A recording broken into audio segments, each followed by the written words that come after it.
This is Woodside Church Kids.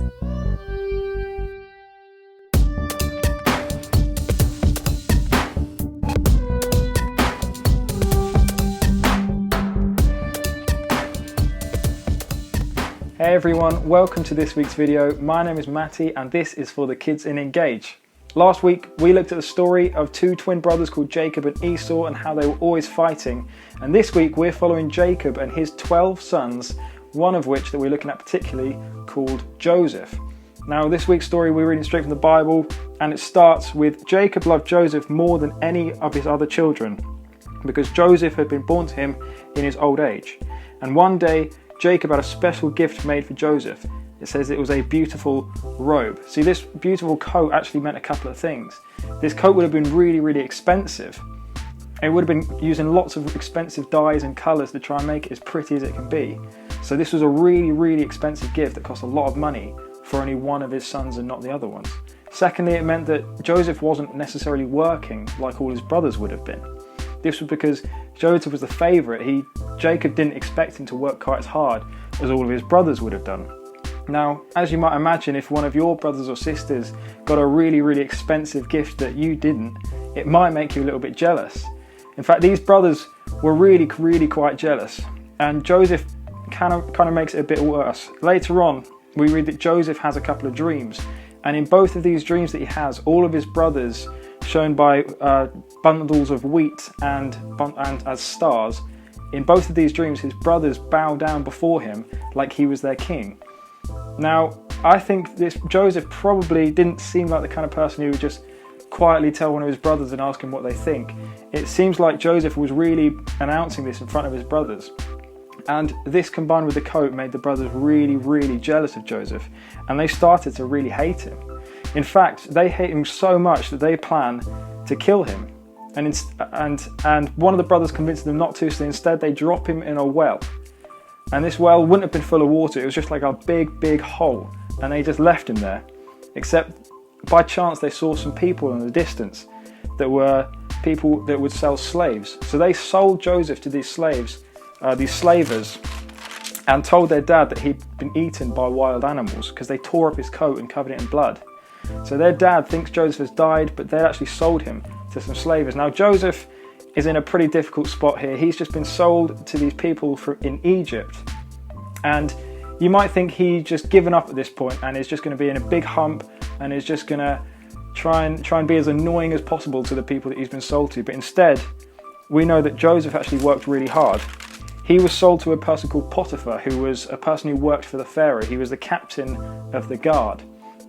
And Joseph worked hard for Potiphar and God was with him. Even though he was a slave, God was with him and God was helping him. And Potiphar was really happy with what he did and put him in charge of the whole house.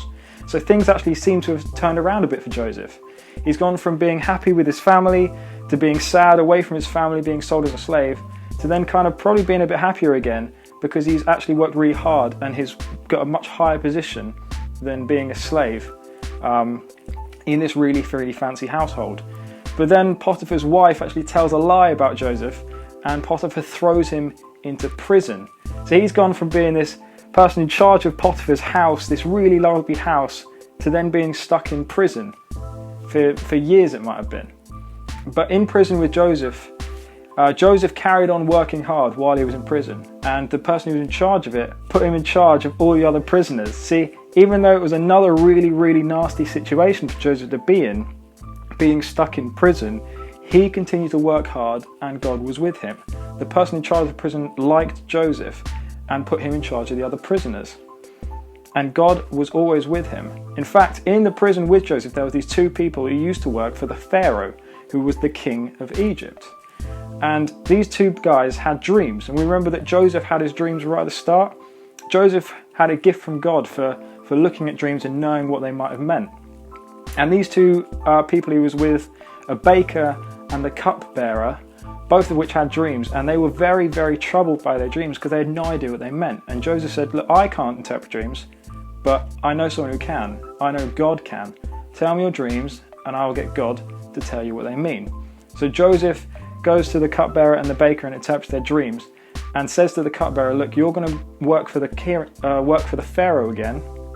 Please remember me when you work for him, so that he can try and get me out of prison.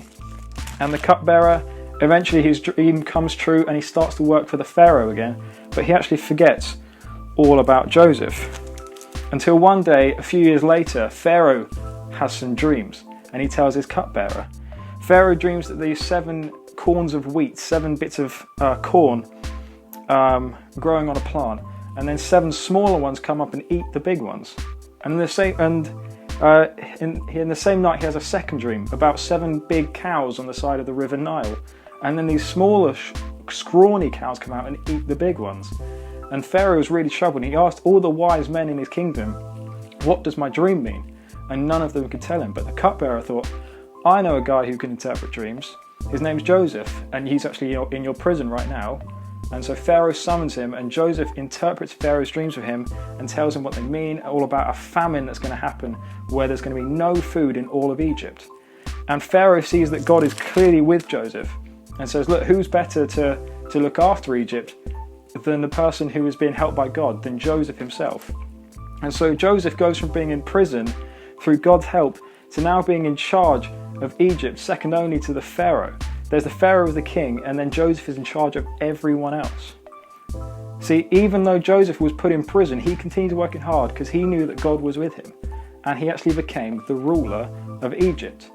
Eventually the story goes on, and there's no the famine happens, so there's no food anywhere, and Jacob and his brothers, Joseph's brothers over in the land of Canaan, actually start starving, and they know that there's food in Egypt because Joseph has prepared for it. So they travel to Egypt. See, they don't recognize Joseph because Joseph's now a high up person in Egypt. He's probably wearing different clothes than he normally would have done, and he'd look a lot older than when they left him in that well and sold him to be a slave. But Joseph recognizes them and puts them through a little test to see if they've actually changed from how they used to be.